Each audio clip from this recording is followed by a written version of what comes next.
Before the march, before the speeches, before Rosa Parks took her stand, there was a design.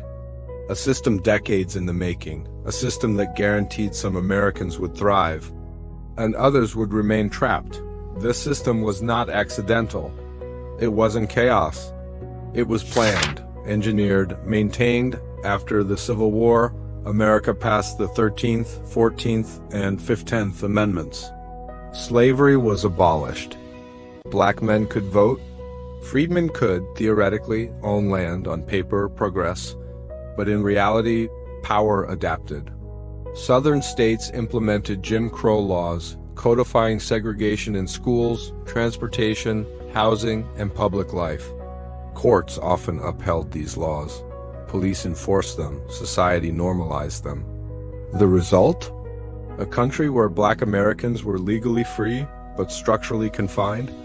Schools were the first battlefield. A Black child and a white child could live a mile apart and receive completely different educations. Textbooks were unequal. Facilities were unequal. Funding was unequal. This was not a coincidence. It was policy. It was a mechanism to perpetuate inequality. Generations grew up believing opportunity was limited, and many never even had the tools to imagine a different life. Next came housing.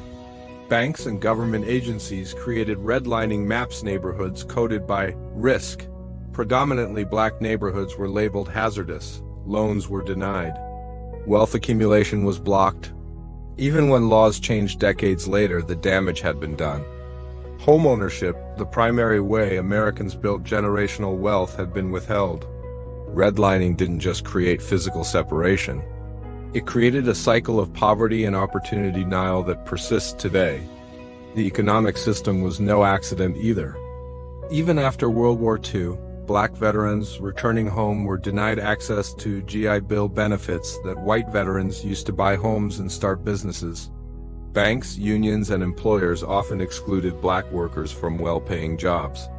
Sharecropping and tenant farming trapped families in cycles of debt. This wasn't random. It was designed to maintain a hierarchy, a quiet system of control that appeared legal and neutral. Policing in America evolved directly from systems of control used during slavery. Early slave patrols monitored, punished, and terrorized enslaved populations. After emancipation, police continued to enforce racial hierarchies, arresting Black Americans disproportionately, breaking strikes, and suppressing activism. These systems didn't vanish in the 1960s, they adapted. They became more sophisticated, more legal, and harder to see. By the mid-20th century, a perfect storm had formed. Education inequalities kept generations underprepared. Housing segregation locked families into poverty. Economic barriers prevented wealth accumulation. Policing and laws controlled mobility and activism. This was the battlefield the civil rights movement entered. And it wasn't just a physical battlefield. It was structural, invisible, embedded in every aspect of daily life. Generations of Black Americans were born into this design. Every failure in school, every denied loan, every discriminatory policy was a brick in the wall of inequality. And the longer it persisted, the harder it became to dismantle. The civil rights movement was not just a moral struggle. It was a fight against a system built to withstand change. By the 1950s, frustration had reached a breaking point. Brown v. Board of Education declared segregated schools unconstitutional. The Montgomery bus boycott made national headlines.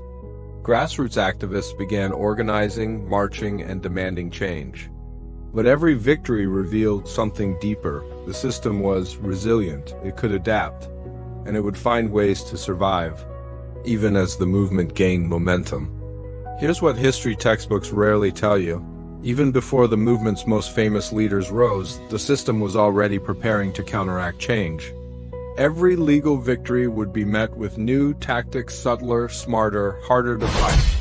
The patterns established decades earlier still echo in modern American schools, neighborhoods, policing, and wealth. The battle wasn't just about laws. It was about breaking a decades-old system designed to survive victories. The stage is set. The system is entrenched. The human cost is visible, the frustration is boiling.